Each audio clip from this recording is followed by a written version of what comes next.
Bismillahirrahmanirrahim. Assalamualaikum warahmatullahi wabarakatuh. Pemirsa sekalian, kali ini kita kedatangan tamu. Nah, ini namanya kopi pagi. Mantap. Kopinya Kopi dulu. kopinya kopi nangka dari Banyuanyar Boyolali. Di sana itu ada Pak Lurahnya itu gaul. Kita sebut ya Pak Lurah, Pak Komarudin. Jadi satu desa itu konek internet semuanya. Dan akhirnya akhirnya kemudian bagaimana warga saya itu kan tidak punya potensi apapun. Sebenarnya mungkin sama dengan di sini di Sambi. Akhirnya tapi di sana ada kopi, ada sapi perah. Akhirnya itu dipadukan. Jadi dijual. Itu ya. Nah, waktu itu murah Pak, dijual murah semuanya. Nah akhirnya kemudian bagaimana biar susu itu menjadi mahal komoditasnya dan kemudian kopinya juga menjadi lebih baik dan kopinya unik, kopi nangka. Mantap. Dan akhirnya di keduanya itu timbullah biogas untuk mengolahnya. Pak Komarudin keren. Oke. Nah, jadi ini kopi nangka ini. Oke, Pak Budi. Saya pengen tahu nama lengkapnya itu siapa? Nama lengkap saya Eka Budi Santosa. Anak nomor 1 berarti. Leres Bapak. Oke. Pak Budi ini barusan lulus dokter. Selamat ya. Saya belum sempat ngasihkan selamat. Nah, di sini saya kasihkan selamat. Matur nuwun. Nah, biar semua orang tahu. Terima kasih. Maksudnya biar menginspirasi banyak orang dan menjadi lebih bermanfaat ilmunya. Begitu. Kan bagus. Daripada saya ngasih tahu sedikit. Nah, kalau seperti ini kan orang tahu akhirnya kalau misalnya jenengan tidak tambah bagus kan isin. Nah, dan di sini karo netizen. Oke. Itu ilmunya di bidang apa? Saya di bidang teknologi pembelajaran, Pak. Teknologi pembelajaran. Jadi masalah-masalah di bidang pendidikan yang pembelajaran, masalah teknologinya. Jadi gini, teknologi pembelajaran itu intinya bagaimana kita membelajarkan orang dengan berbagai media. Jadi mulai dari perencanaan, pembuatan kurikulum dan sebagainya, media pembelajaran, multimedia, psikologi dan sebagainya. Itu yang kita pelajari. Intinya adalah bagaimana membelajarkan orang. Orang bisa belajar. Intinya itu, Pak.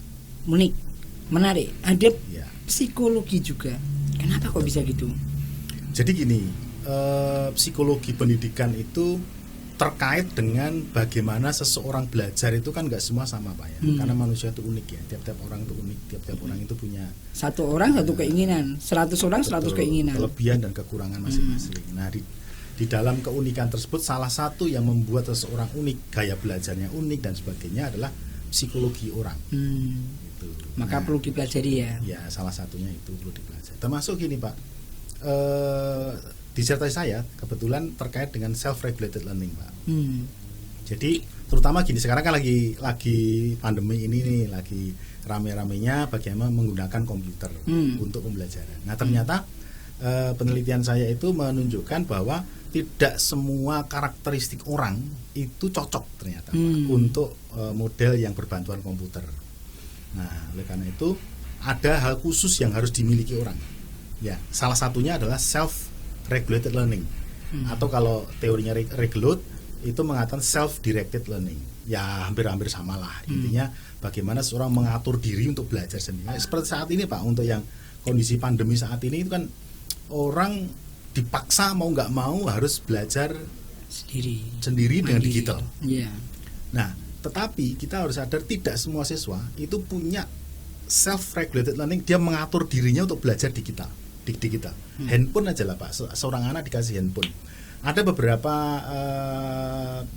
probabilitas kemungkinan orang itu menggunakan handphone. Satu, sama-sama ini ada pelajaran dari guru ngasih pelajaran, kelihatannya dia ngikuti misalnya Zoom ya, kelihatan Zoom, tapi yang ternyata Zoomnya itu dikasih fotonya aja, yang lainnya dia main game, kan bisa kan? Atau yang lain. Perasaan itu di mana-mana sama deh. Nah itulah itu fungsinya self-regulated. Nah oleh karena itu kalau yang penelitian saya yang kebetulan sudah diterbitkan, dijurnalkan di Scopus, di JGIS, di Scopus itu gini Pak, ternyata karakteristik orang itu terutama untuk pembelajaran kolaboratif itu bisa di-upgrade, bisa ditambahkan gitu ya motivasi belajarnya atau self regulated learning-nya itu dengan beberapa prasyarat. Salah satunya adalah kalau seseorang bukan gender ya, tapi tingkat self regulated learning. Gender juga mempengaruhi sebenarnya. Misalnya dalam satu kelompok ada 4 orang, 2 laki-laki, 2 perempuan. Kemudian atau yang penelitian saya itu yang self regulatednya tinggi 2, yang sedang 1, rendah 1. Nah itu yang rendah itu akan bisa terupgrade, akan bisa naik self regulatednya. Terkatur sama teman-temannya. Sama teman-temannya. Nah itu ilmiah ya, riset ya. Itu riset. Itu ada beberapa percobaan yang kita buat. Misalnya yang tinggi 3, yang rendah 1 itu bagaimana? Yang rendah 3, yang tinggi 1 itu bagaimana? Nah yang kita dapatkan ternyata adalah yang paling bagus itu 2-2, yaitu yang self regulated tinggi 2, kemudian yang sedang 1, rendah 1. Nah, yang di antara yang sedang dan rendah itu, Pak, ternyata yang paling tinggi cepat atau paling cepat di-upgrade itu yang sedang, Pak. Oh, yang self regulated sedang. Karena sudah ada dasar? Ya dia tengah, Pak. Jadi self regulated learning itu selain bagaimana dia mengatur dirinya untuk belajar, bagaimana dia menyesuaikan waktu, bagaimana strategi dia belajar dirinya sendiri, itu yang medium itu bisa di-up dengan cepat dibanding yang low gitu. Nah itu makanya pentingnya guru-guru juga memperhatikan itu, sehingga ketika nanti dibuat sebuah kelas belajar yang kelompok gitu ya, itu jangan sembarangan gitu loh, yang semua SRL-nya rendah digabungkan jadi satu, ya seradadi, Pak. Nah itu harus ada. Sama kalau tinggi semua juga nggak bagus. Nah makanya karena tidak ada tantangan. Harus ada variasi. Kalau yang rendah harus ada yang mengatrol. Betul. Paling nggak 2 tinggi, 1 sedang, 1 rendah. Atau 2 tinggi, 2 rendah, itu masih bisa. Seperti itu. Sebenarnya sebuah penelitian itu kita sudah tahu kesimpulannya, cuman belum pernah difaktakan. Maka penelitiannya Pak Budi ini benar-benar membuat fakta dan novelty-nya jelas, karena sudah dijurnalkan di Scopus. Nah dari hasil itu kemudian Pak diimplementasikan nggak di kampus? Ya, Pak. Oh ya sebelumnya, ini ngastonya di mana toh? Saya di Harapan Bangsa Akademi. Oh, baris Harapan Bangsa Akademi. Kami ada dua prodi ya, yang bahasa Inggris namanya ABA Harapan Bangsa, yang manajemen informatika namanya AMIK Harapan Bangsa. Oh, dengar-dengar mau upgrade ya? Ya Pak, ini sedang proses ke Politeknik, Pak. Amin. Doakan Pak, semoga kita segera bisa upgrade dan kita bisa tambah prodi, nanti Pak Bambang bisa membantu kita. Oke, nah gimana diimplementasikannya ke dalam perkuliahannya bagaimana? Jadi gini Pak, ada teori yang mengatakan begini, salah satu kompetensi yang dibutuhkan oleh generasi milenial saat ini, ya ini generasi Z saat ini, itu adalah kemampuan berkolaborasi. Iya. Nah di tempat kami mengutamakan, terutama untuk IT ya. IT itu kan cenderung orang untuk membuat seseorang terikat kepada yang namanya barang ya, entah itu HP, entah itu laptop, entah itu komputer. Orang terikat dengan itu. Nah untuk itu, ini untuk memecah sebuah kondisi yang berbahaya ini ya. Kan banyak tuh Pak orang, kita sering lihat di TV gitu ya, ada orang sakit bahkan sampai gila, sampai gila gara-gara game. Jadi ada sebuah keterikatan emosional yang terlalu besar, yang over sehingga nggak baik di psikologi anak. Nah oleh karena itu yang kami pecah Pak. Jadi hal yang harus dimiliki selain kemampuan IT adalah kolaborasi. Karena zaman sekarang kalau kita nggak berkolaborasi, seperti saat ini saya berkolaborasi dengan Pak Bambang seperti ini. Ini kan berkolaborasi, harus ada kemampuan berkolaborasi. Nah salah satu hal yang penting dalam berkolaborasi adalah berkomunikasi dan menyelesaikan konflik. Nah oleh karena itu di tempat kami Pak, itu kami bentuk model pembelajarannya itu kita bentuk model kolaborasi berbantuan komputer. Macam-macam komputer LMS atau Learning Management System yang kita gunakan macam-macam, bisa yang berbayar, bisa yang nggak berbayar, bisa kita bikin sendiri di Moodle dan sebagainya, tergantung dosen masing-masing. Ada yang pakai Edmodo, ada yang pakai Google Classroom dan sebagainya, macam-macam Pak. Mereka tidak bisa dibuat satu integrasi gitu. Nah itu yang sekarang sedang kita buat Pak, LMS-nya sedang kita buat, sedang kita proses sekarang. Ini sudah jadi. Nanti untuk semester depan kita bisa memakai LMS itu untuk full pembelajaran semuanya.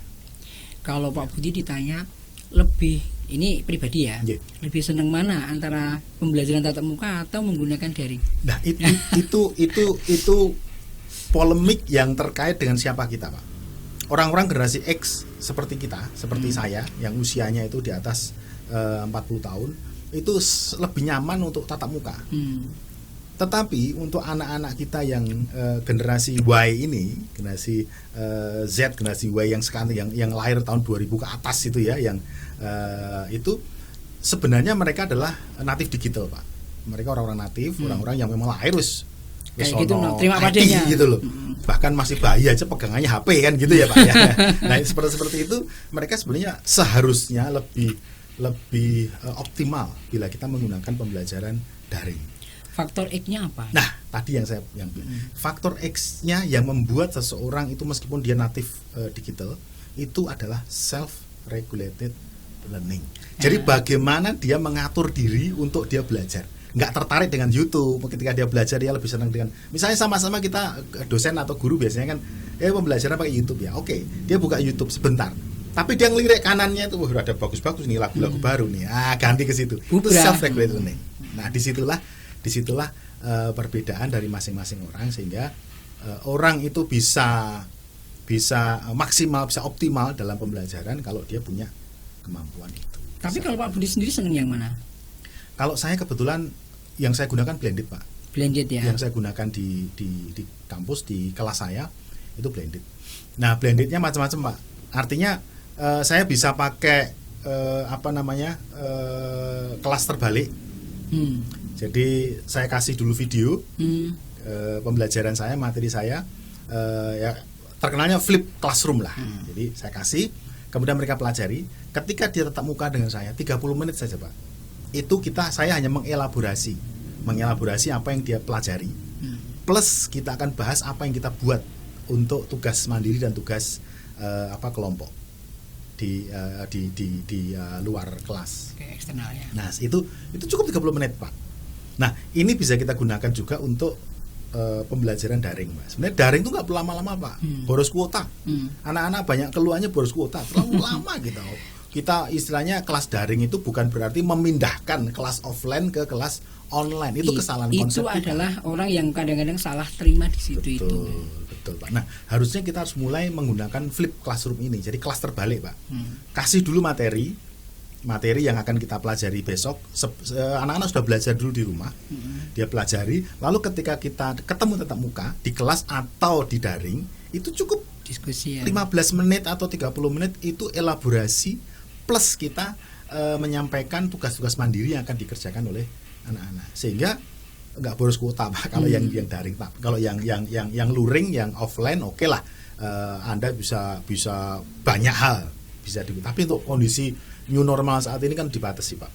Kita aja kan harus maskeran, Pak. Kebetulan masuk kalau kita maskeran, masuk kita ngomong gitu. Kan nggak bisa jalan. Nah, itu hal yang harus kita perhatikan, Pak, untuk pembelajaran saat ini yang harus dimodifikasi.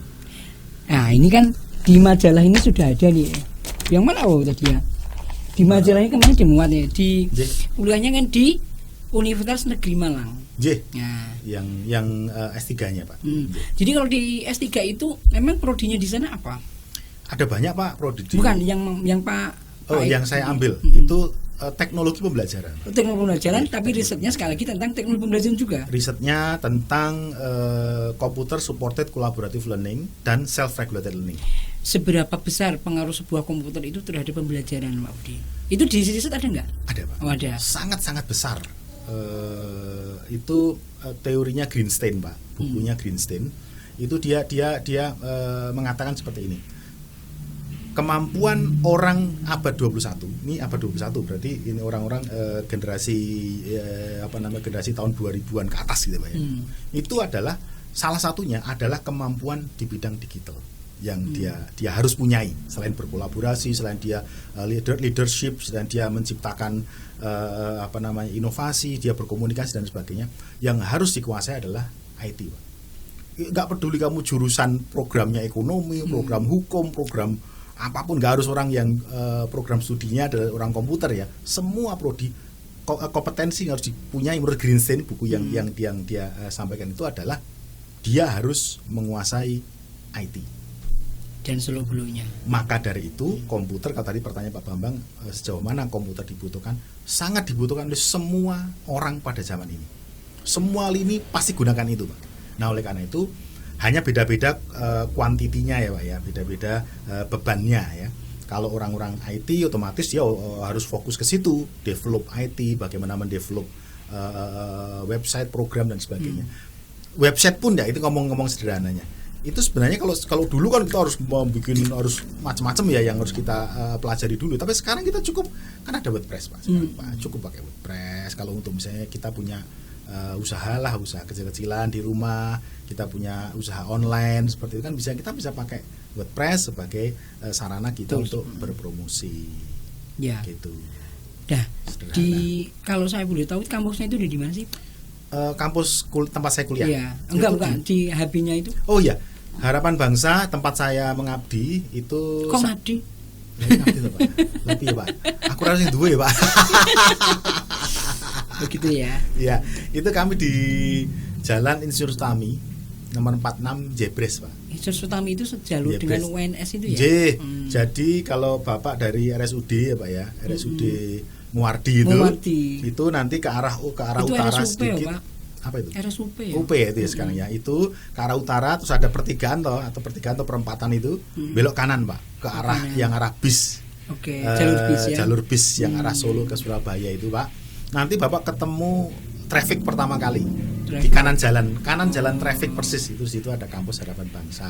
Brandnya terkenal dengan kampus Istibank, Pak. Oh, kampus Istibank. Kenapa bisa Istibank, Pak? Jadi Harapan Bangsa ini berawal dari Istibank, Pak. Istibank itu lembaga kursus yang fokus di bidang komputer dan komputer akuntansi dan bahasa. Nah, setelah itu berkembang, ketua yayasan kami Pak Joko Sutrisno berkembang, kemudian mendirikan akademi ini, Pak. Akademi Manajemen Informatika dan Bahasa Asing. Oh, jadi ada 2 akademi di sana. Ya, yang sekarang mau kita lebur menjadi politeknik. Oke. Itu, Pak Budi, keluarganya tinggal di? Oh, saya tinggalnya di Jalan Wonosari Solo Baru, Pak. Jadi jauh, Pak. Jauh enggak lah. Jauh. Ya. Jadi di daerah Sukoharjo ngidul dikit gitu. Ya. Atau ngulon ya, ke barat ya. SMA 1 Wonosari Pakis itu, Pak. Itu arah timur, Pak. Arah timur ke arah Solo Baru. Putranya berapa, Pak? Saya 2, Pak. 2 ya. 2, cowok semua, Pak. Cowok semua. Iya. Nganteng kabeh. Sapa sing iso dibesanke iki? Ya. Iya, Pak. Dulu ngerokok ya, sempat ngerokok juga ya. Waduh, Pak. Dulu, Pak, waktu masih muda, Pak. Sekarang sudah tua sekarang. Sekarang sudah kita sehat, Pak. Hidup sehat, Pak. Gimana ceritanya bisa berhenti total? Yang pasti kita harus hidup sehat, Pak. Karena kalau ya jelas kita kan kalau dibungkus rokok itu, Pak, sebenarnya sudah dikasih tahu ya, Pak. Merokok mengganggu kesehatan, ya, pada gambarnya paru-paru bolong dan sebagainya itu. Sebenarnya mau nggak mau kita harus sadar lah dengan itu, Pak. Nah, dalam kepercayaan saya, kalau kamu tahu berbuat baik tapi nggak ngelakukan, itu dosa. Wis ngerti neng bungkus rokok iki genah. Apa kuwi genah merusak kesehatan jika kamu kerjakan ya kamu ya bertanggung jawab lah atas tubuhmu sendiri. Enggak. Gitu, terus soknya bisa berhenti itu gimana? Mungkin biar yang lainnya bisa memahami. Jadi gini, Pak, ceritanya panjang, Pak ya, tapi saya singkat aja. Dulu itu saya berhenti merokok itu dimulai dari sebuah peristiwa yang traumatis di saya, Pak. Waktu itu kami KKN di daerah Kendal sana, Pak. Kuliahnya di mana emang dulu? Saya S1-nya di UPN, Pak. Oh, UPN Jogja. Veteran Yogyakarta. Oke. Waktu itu belum negeri ya? Belum negeri. Nah, itu kami naik mobil bersama teman-teman. Nah, itu naik ke atas. Kebetulan tempat kami KKN itu agak bukit gitu, Pak. Wah, disitulah saya merasa takutnya mati, Pak. Di situ, makanya setelah pulang dari situ saya berkomitmen saya pengen jadi orang yang menyayangi diri saya sendiri. Mosok awakku dhewe tak rusak gitu ya, Pak ya, dengan rusak dulu dengan macam-macam toh, Pak. Kan, ya anak remaja kan yang merusak kita tuh sekarang di sekitar kita banyak ya, Pak ya. Mulai dari kalau anak sekarang tantangan sekarang pornografi, Pak, itu kan merusak pikiran orang yang dikuasai pornografi kan merusak pikiran, merusak jiwa. Rokok, belum narkoba. Ya, itu harus, itu benar-benar perusak tubuh. Nah, kalau bukan tubuh kita ini kalau bukan kita sendiri yang nyayangi sapa meneh gitu ya. Orang lain nggak mungkin sayang tubuh kita kan gitu. Jiwa kita rasanya kalau kita dulu ya waktu saya masih ketok nek saya ngerokok, saya minum, saya ini tuh gagah gitu. Wah, saya rumangsa gagah, rumangsa itu. Tapi sebenarnya nggak orang nggak ada yang peduli dengan kita. Itu justru malah orang nggak respect dengan kita. Ya. Salah konsepsi. Nah, oleh karena itu saya menghimbau kepada anak-anak muda sekarang, yuk sayangi diri kita sendiri. Sayangi diri kita sendiri dengan jauhi dari segala macam narkoba, segala macam yang merusak tubuh lah, pornografi, ya semua hal yang merusak tubuh kita. Emangnya menurut Pak Budi sekarang ini sudah seberapa parah anak muda kita? Banyak penelitian yang bisa kita rujuk Pak terkait dengan itu. Misalnya ada sebuah penelitian entah validitas dari penelitian ini bagaimana dipertanyakan banyak orang juga. Saya belum menguji secara langsung, tetapi paling tidak pernah ada penelitian yang dipublis oleh sebuah media massa. Misalnya saja saya contohkan, banyak mahasiswa di Jogja dan di Solo itu sudah tidak virgin. Tahunya dari mana, Pak? Ya itu dari penelitian yang saya baca. Nggak virgin. Mungkin dari observasi atau kuis, saya kurang. Makanya saya belum tahu. Artinya gini, kalau pertanyaan tadi sejauh mana kebobrokan orang-orang muda saat ini, kalau kita kan asumsi kan nggak bisa ya. Saya hanya merujuk itu dari penelitian orang yang kebetulan dipublikasikan di media massa, entah itu benar atau salah validitasnya bagaimana kita belum uji itu, tapi paling tidak itu menjadi referensi lah untuk kita, bahwa anak-anak muda sekarang harus berusaha untuk menjaga kita sendiri. Kalau nggak kita sendiri yang sayang, siapa lagi yang akan menyayangi kita? Bagaimana Pak Budi selaku pimpinan di HB menjaga mahasiswanya agar bisa terhindar dari seperti itu? Iya Pak, itu bukan hal yang mudah Pak. Karena kita hanya kenal mereka, kita hanya tahu mereka, kita hanya punya otoritas kepada mereka saat mereka di dalam konteks kuliah atau di perguruan tinggi. Ketika mereka di luar, disitulah letak di mana mereka akan bersosialisasi dengan lingkungan. Nah, saya pernah penelitian Pak di S2 saya Pak. Saya S2 di UNS mengenai karakter Pak. Nah, pendidikan Pak, juga. Teknologi pendidikan Pak. Jadi S2 saya di teknologi pendidikan juga. Teknik geologi Pak. Jadi melenceng. Nah, saya mau fokus ke situ tadi. Ternyata ada 4 hal Pak. Ada 4 hal yang membentuk karakter orang Pak. Jadi yang pertama adalah keluarga. Itu paling penting. Keluarga itu yang membentuk karakter, yang pertama keluarga. Yang kedua lingkungan sekolah. Yang ketiga lingkungan masyarakat. Masyarakat di mana tempat kita bergaul itu dan sebagainya. Yang keempat, ini adalah tempat di mana orang menaruh kepercayaan mengenai etik. Biasanya kalau kita itu tempat ibadah. Kalau Muslim ya di masjid ustadznya, kalau di orang Kristen ya gereja di ini. Nah, dari keempat ini Pak, ini yang menarik Pak. Dari keempat ini yang unik dan menarik juga Pak. Dari penelitian saya yang lain, itu saya mendapati Pak. Mohon maaf ya ini kalau penelitian saya salah atau kurang valid ya. Tapi ini hasil penelitian, saya boleh sharekan. Yang keempat tadi yaitu di tempat ibadah itu.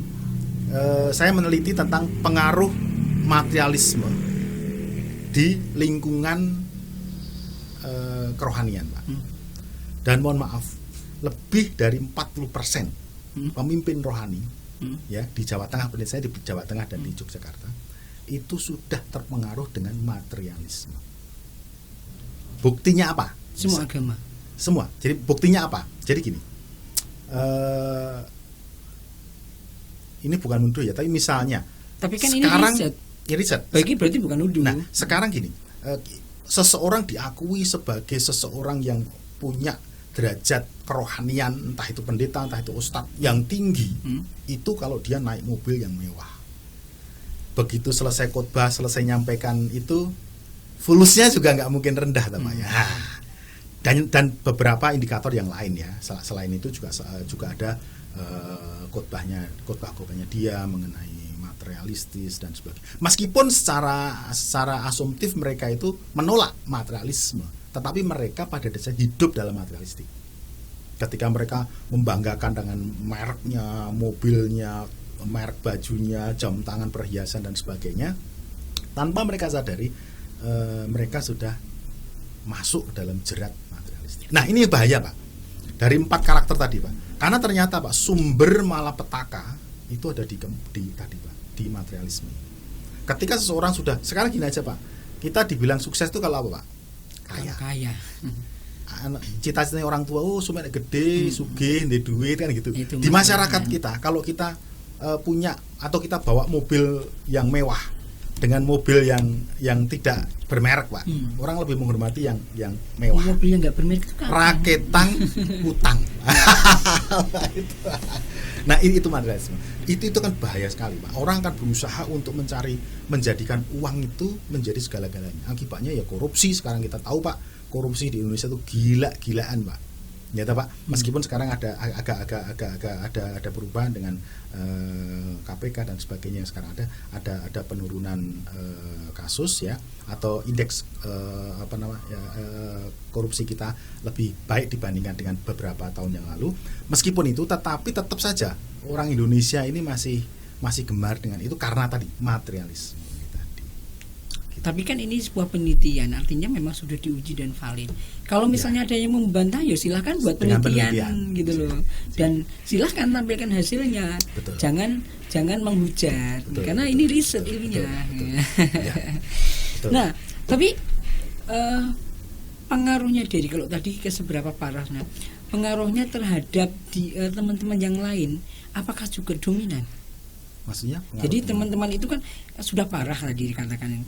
Dia akan juga mempengaruhi teman-temannya yang lain nggak? Nah, tadi, Pak, ada 2 berarti kalau yang Bapak tanyakan. Yang pertama tadi kan lingkungan rumah ya, Pak, ya. Karakter orang dibangun menjadi 4 ini. Foursquare teori saya, Foursquare teori untuk membentuk karakter orang.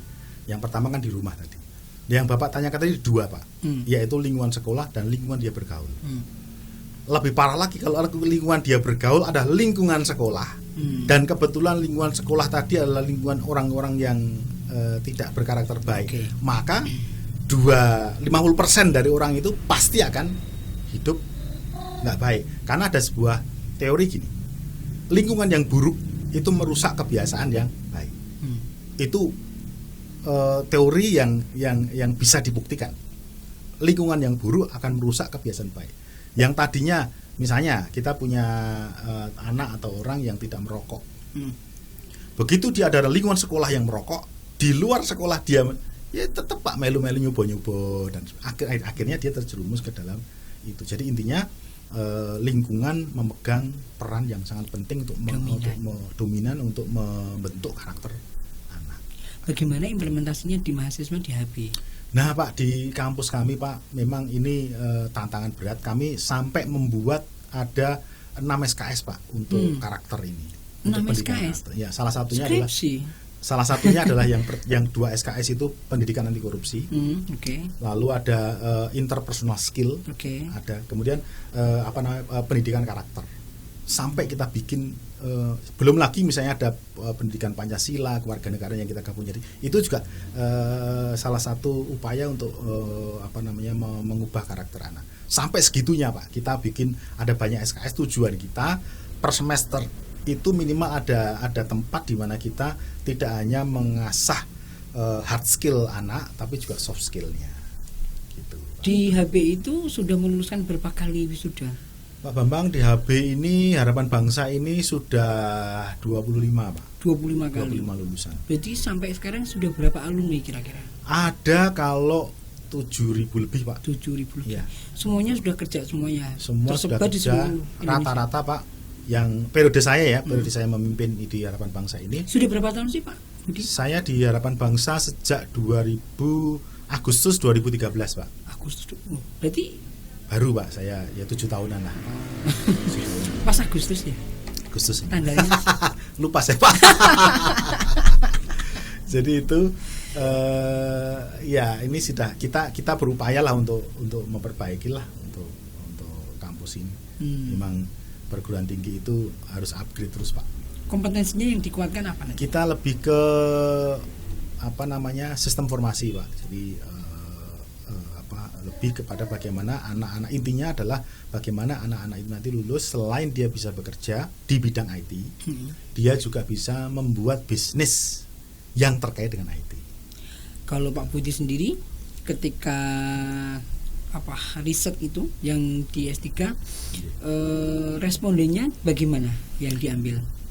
Kebetulan saya memakai 2 responden dari 2 perguruan tinggi, Pak. Oh. Jadi dari kampus kita, dari Harapan Bangsa, juga dari kampus lain, sebuah universitas yang kita juga ada izin ke situ, Pak. Disebut nggak apa-apa. Ya, jadi nanti kemudian kita ada beberapa puluh mahasiswa. Kebetulan saya juga ngajar di situ untuk satu materi. Kemudian saya gunakan, Pak, untuk sebagai riset. Jadi saya terapkan computer self regulated learning, computer supported collaborative learning CSL, kelompok satu lagi computer supported individual learning. Jadi MIS kolaboratifnya. Nah, saya cobakan mana lebih tinggi dipengaruhi dengan self regulated learningnya tadi. Nah, ternyata lebih tinggi yang CSL, Computer Supported Collaborative Learning. Itu lebih tinggi, Pak, untuk hasil belajarnya lebih bagus berkolaborasi daripada individual. Gitu. Makanan favoritnya apa? Saya bakso, Pak. Wah. Berarti kita tadi salah ngajak makan. Dan kopi, Pak. Ini bagus, Pak, gelasnya, Pak. Wah, ini boleh dibawa pulang. Apa ya kurang? Kopinya yang seneng kopi apa? Saya bukan maniak kopi lah, Pak, tapi saya seneng kopi-kopi yang Arabica. Seperti itu. Karena kebetulan istri saya setiap pagi nyapinya itu, Pak. Ya, makanya seneng aja, Pak. Kalau berangkat kerja gitu sempat nyempetin sarapan ya sarapan bersama keluarga. Kalau sarapan bareng makan bareng biasanya malam, Pak. Malam. Kalau pagi jarang bisa bareng, Pak. Kan harus ke sekolah dan sebagainya. Ya, anak-anak buru-buru sekolah dan sebagainya. Biasanya nggak nyaman ya. Biasanya malam lah kita mesti usahakan untuk bareng makan bareng. Sempetin olahraga juga nggak? Saya senang olahraga, Pak. Rakitan stretching di rumah. Apa itu? Ya, senam-senam lah. Oh. Gitu lah. Ya. Gitu, Pak. Sekarang udah gak diganggu anak-anak ya berarti kalau udah kayak gini kalau olahraga. Ya, anak-anak juga seneng, kebetulan, Pak, seneng olahraga juga mereka. Pokoknya yang penting kita prestasi itu bonus, Pak, tapi yang penting kan sehat. Ada yang menonjol prestasi anaknya? Anak saya yang nomor 1 itu tahun lalu itu juara taekwondo di kabupaten, nomor 2 yang nomor 1 ya. Yang nomor 2, anak yang nomor 2 yang sekarang naik SMP itu juara 1 di kabupaten. Taekwondo juga mereka. Gitu. Kalau di HB itu ada semacam beasiswa juga ya? Oh iya, Pak, ada, Pak. Nah, ini kebetulan sekaligus, Pak, siapa tahu ada teman-teman yang pengen dapat beasiswa. Ada 2, Pak, beasiswa kita. Yang pertama beasiswa KIP, dari pemerintah itu KIP kuliah. Itu kita ada kuota sekarang 15, masih ada 15 orang, Pak. Kemudian yang kedua ada beasiswa dari yayasan. Itu free SPP selama 1 tahun. Selama setahun. Kuotanya 150 orang. Wow. Banyak ini, Pak. Ya? Makanya nih bagi yang apa saya kuliah lagi di sana? Aduh, jangan, Pak. Ini dosen aja, Pak. Iya. Beasiswa apa lagi? Kenapa? Beasiswa apa lagi yang? Kalau yang dari pemerintah ada itu, kemudian ada beasiswa yang ongoing biasanya ada biasanya dari Dikti juga ada beasiswa. Kalau sampai saat ini kebanyakan tugas akhir mahasiswa apa, bidang apa? Lebih banyak mereka ke manajemen informatika. Jadi memang fokusnya kepada bagaimana menerapkan informatika atau komputer itu di bisnis. Ya, misalnya bagaimana membuat program untuk keuangan sebuah usaha, program untuk HRD, ya, program untuk kalau yang di sekolahan mungkin buku, perpustakaan dan sebagainya. Jadi intinya menerapkan IT untuk manajemen bisnis, sebuah bisnis. Apa makna pendidikan untuk Indonesia menurut Pak Budi? Pendidikan adalah optimasi potensi, Pak, menurut saya, Pak. Jadi semua orang punya potensi yang beda-beda. Setiap anak itu unik, punya potensi yang unik. Oleh karena itu pendidikan harusnya adalah mengoptimalkan potensi yang ada pada mereka. Tidak harus sama, tidak harus seragam. Maka dari itu kampus Merdeka yang sekarang digagas oleh Pak Menteri ini cukup bagus. Cuman sebelum ke situ harusnya entah itu orang tua, entah itu sekolah, membimbing anak menemukan potensi yang terbesar yang ada dalam diri. Nah dulu kalau sudah sarjana teknik atau insinyur itu sudah hebat, atau dokter itu hebat. Sekarang enggak Pak, harusnya kalau anak itu punya potensi seni itu dioptimalkan. Kalau dia punya potensi bidang sport, olahraga, optimalkan. Maka dia akan dukung ya. Betul, maka dia akan mendapatkan masa depan dia itu unik Pak, nggak harus sama dan nggak harus sesuai dengan bakatnya orang tua atau pikirannya orang tua. Gitu Pak Bambang menurut saya. Ya. Jadi kalau makna Agustus apa untuk Pak Budi? Agustus adalah bulan kemerdekaan Indonesia. Bulan di mana kita harus bisa menjadi orang yang merdeka, merdeka lahir, merdeka batin. Artinya apa? Artinya gunakan akal sehat kita untuk kita bisa merdeka atas semuanya. Jangan pernah mau dijajah dengan apapun juga, baik pikiran kita maupun hati kita. Biarlah kita merdeka, jadi diri kita sendiri. Anak atau istri? Maksudnya? Anak atau istri? Apanya tuh? Anak atau istri? Oh milih tuh Pak. Wah apa nih Pak? Gak bisa jawab dia. Oke Pak Budi, terima kasih atas kedatangannya. Semoga bermanfaat, semoga menginspirasi Anda semuanya. Ya. Tidak ada maksud apapun. Inilah kita bincang ringan. Kalau ada yang baik silahkan diambil. Kalau enggak silahkan nanti silahkan mohon maaf kalau ada yang enggak berkenan. Di komen di bawah untuk perbaikan. Semoga bermanfaat. Assalamualaikum warahmatullahi wabarakatuh.